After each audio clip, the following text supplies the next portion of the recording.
Those of you who watch these videos know that this is an anointed man filled with the Spirit of God, Pastor Robert Scott. We're all told that we should have a testimony to share at a moment's notice. Yes. So here's your moment's notice. Okay.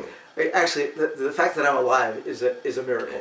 I'm here alive, and that God gave me breath. Because in 1986, after years of unforgiveness to my boss, I didn't finally realize that's why I was attacked. I was attacked with what they call Legionnaire's disease. Now, most guys die of this thing. You know, it's your history. In fact, I was almost history because my wife at the time was told by the doctor in the hospital in Quebec City at the time in '86 that I was going to die in 3 hours, and she was making funeral plans. So, but God, thank God, He had other plans for me in His mercy. I didn't know all the power of the healing at that time. In fact, I wasn't walking in righteousness. I wasn't a very righteous pastor. I didn't know who I was in Jesus, and I just cried out to God. 160 degrees temperature, I was coughing up blood. My wife left the room. I thought, I'll probably the last time I'll see her. But then I just said, oh God, help me. I thought we had 70 years, because I read in the Psalms for 70 years. I thought, well, I'm 35, and I just said, help me. I'm not righteous as a pastor. I can't be like Hezekiah and say, I've been a righteous king. You should save me. I said, I haven't been. I'm asking for your mercy. Save me, God. Save me. Give me, Father, some more years. I need more years to overcome and to change. And He gave me those years.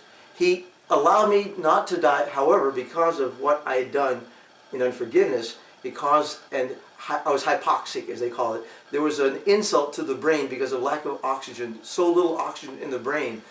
I survived, thank you, Jesus, by His mercy, but I went through 12 years of mental illness because of that lack of oxygen on the brain, plus a family curse of bipolar caused a major mental illness, which made me lose for, at least for a while, my children, and certainly had caused a divorce and remarried. So a lot of things that happened in my life that were upsets, but Jesus has brought me through it.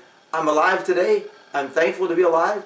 I know that He's got a purpose for me, and He did heal me. And it was 1998 when I saw Gerald Bazinski, who I'd met back in '91, across the way in a church, and I thought, God showed me, I'd asked for somebody to help me.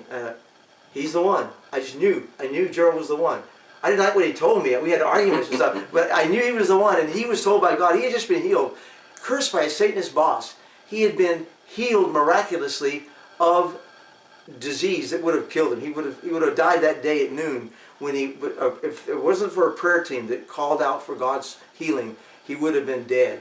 But he rose up in newness of life. God healed a pneumonia, 28 pneumonias in fact, that he had throughout his life, and then he was healed like a brand new lungs, like an 8-year-old child. The doctor said it was a miracle. And he was given visions and direction from God, and God said, I want you to deal with this young man, this minister. I want to revive him. And it did. God did revive me. I was healed of the mental illness. Now, I was cursed by a church that I was in, so it took me months to accept my healing because of those curses. We learned about curses and all that. But I came out of it. Would you say that I'm of sane mind here, Charlie? Oh, yeah, we're glad to have you here. We're pleased and joyful. I'm in good, sound mind and body, thankful that I'm alive in Jesus, and that's my testimony.